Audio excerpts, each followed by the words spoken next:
E ao longo da nossa carreira a gente tem muito disso. A gente vai percebendo. Eu também, como empreendedora, coincidentemente comecei 1 ano a empreender antes de ti, em maio de 2018. Olha isso. E muitas vezes eu percebo assim também.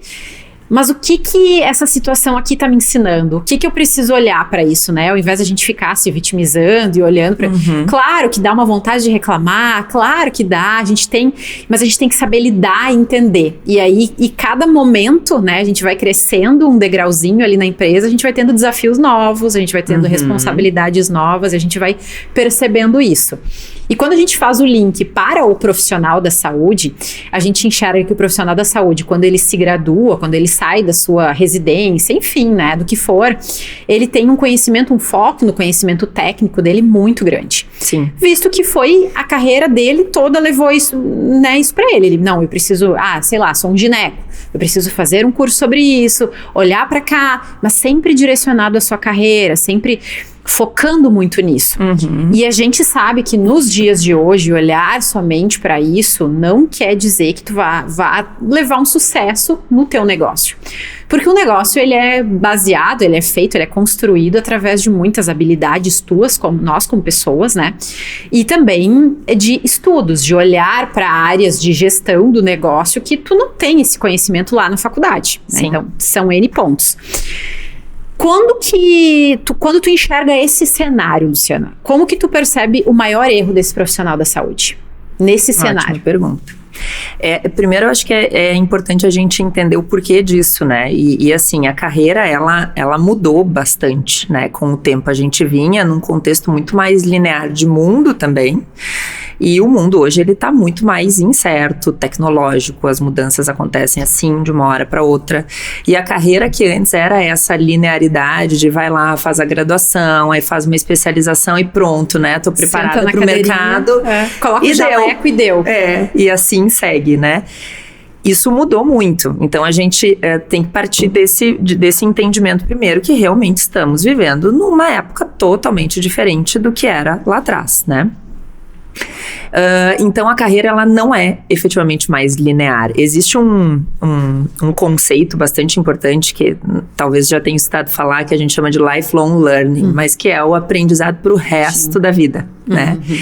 Por quê? Porque a tecnologia tá aí. Amanhã sai um novo lançamento de um sistema, de uma atualização que muda completamente o jogo. E eu canso de ver ainda muitas pessoas presas dentro de um conceito que aprendeu lá atrás e que fez muito sentido, que fez a pessoa chegar até onde ela chegou, mas com essa mentalidade muito fixa, assim. Eu fiz assim sempre e é assim que vai ser pro resto da vida, A né? síndrome da Gabriela. Exatamente. E então a gente começa a partir dessa mudança de mentalidade, de entender que o aprendizado, ele é uma coisa perpétua pro resto da vida, né? Começa por aí. Começa por aí.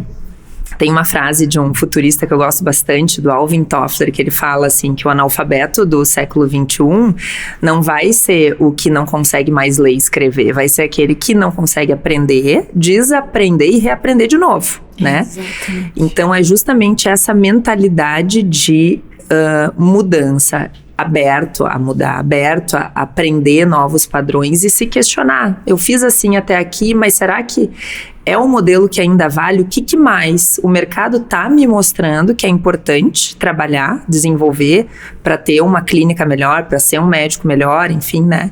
Que talvez eu não tô percebendo porque eu ainda tô preso um pouco nesse modelo que até então funcionou, mas que agora eu já preciso modificar. E aí, tá curtindo esse conteúdo? Então vai lá, aproveita e se inscreve no nosso canal. É bem simples. Só clica no botão inscreva-se e também ativa as notificações no sininho. Assim tu não perde nada. Então, acho que essa mudança de visão, ela é o primeiro ponto, assim, que eu diria, né? Tendo isso entendido, aí a gente entra com a outra parte que vem, as chamadas soft skills, né? As habilidades que são muito importantes, que são os comportamentos. Eu canso de atender profissionais maravilhosos, brilhantes tecnicamente, que chegam para os processos frustrados porque estão estagnados, porque não se sentem reconhecidos, não se sentem valorizados. Chegam assim, Luciana, eu não consigo entender, porque eu sei que eu sou muito boa tecnicamente, aí eu olho para o lado e eu vejo que tem um colega meu que sabe teoricamente menos, mas que está lá avançando na carreira, né?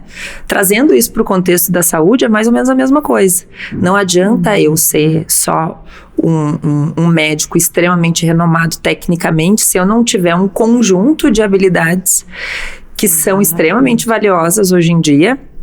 Existe o ranking lá do Fórum Econômico e quando a gente olha para o ranking, a gente vê só habilidades comportamentais na grande maioria delas, empatia, comunicação, relacionamento, liderança e influência.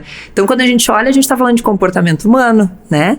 Então, é um olhar que o profissional ele precisa ter para se manter competitivo no mercado. Eu costumo dizer que na carreira, na vida profissional, o que vale não é o fator isolado, é o conjunto. Eu falo muito isso também.